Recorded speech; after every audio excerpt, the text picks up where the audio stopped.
जहां प्रेम है वहां आनंद ही आनंद है। और यदि परिवार में सब अपनी जिम्मेदारी निभा करके सब एक दूसरे के हृदय की भावना को समझकर जीते हैं, वो घर स्वर्ग होता है। जैसा कि मैंने कहा भी था शायद कि आकाश में नहीं है स्वर्गों की कोई दुनिया। कहते हैं ना, मरने के बाद पिताजी के जाने के बाद लिखते हैं बच्चे, हमारे पिताजी स्वर्गवासी हो गए। अब ये तो पिताजी से पूछना पड़ेगा कि स्वर्ग गए कि नहीं। यदि वो स्वर्गवासी हुए और स्वर्ग इतना अच्छा होता है तो उन्होंने कभी आपको बुलाना नहीं चाहा कि आ जाओ भैया, वहां क्यों पड़े हो, ये बहुत अच्छी जगह है। कोई दूसरी दुनिया स्वर्ग नहीं है। जिन परिवारों में माँ बाप दुखी और आंसुओं से रो रहे हो वो घर ही नर्क है, और जिसमें माता पिता की सेवा होती हो, बच्चे संस्कारी हो, वो घर ही स्वर्ग है। और कोई दूसरी दुनिया स्वर्ग की नहीं है। आकाश में नहीं है स्वर्गों की कोई दुनिया, बेकार के भ्रमों में भटकी हुई है दुनिया। है स्वर्ग तो वहीं पर जहां मधुर मीठी वाणी, उस घर कभी न आए कोई भी परेशानी, जिस घर में एक दूजे की बात जाए माने। एक दूसरे को समझकर जहां लोग रहते हैं वो घर स्वर्ग होता है। और एक व्यक्ति भी अगर विपरीत विचारधारा का होता है तो रामायण उसका भी उदाहरण देती है कि क्या होता है। प्रत्येक व्यक्ति की, छोटे या बड़े, प्रत्येक व्यक्ति की उतनी ही जिम्मेदारी और उतना ही कर्तव्य है।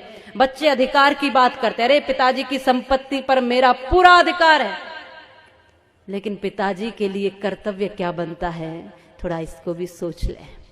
और बड़े भी ऐसा करते हैं, अरे भाई पैदा किए हैं तो कौन सी बड़ी बात है, उनका भी एक जीवन है, वो भी एक स्वतंत्र सत्ता है ईश्वर की, वो भी एक वही तत्व है जो तुम है। इसलिए छोटा हो ये सोच करके उसको छोटा नहीं समझना है। प्रत्येक व्यक्ति ईश्वर का अंश है।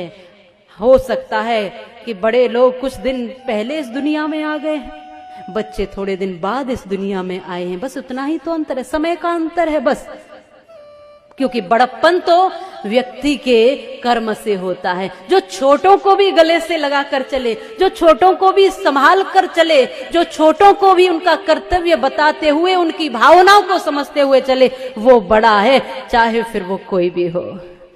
इसलिए हम सबको एक दूसरे की भावना से जुड़ करके अपना घर मंदिर बनाना है, अपना घर स्वर्ग बनाना है।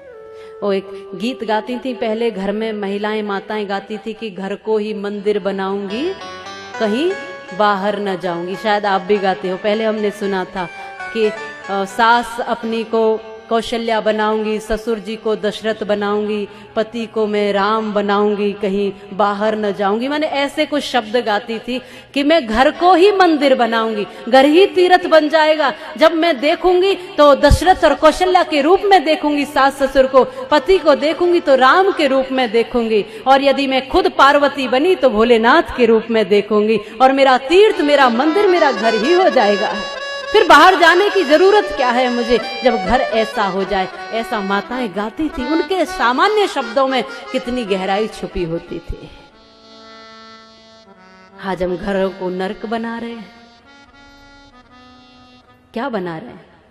घरों को नर्क बना रहे हैं, स्वर्ग नहीं बना रहे।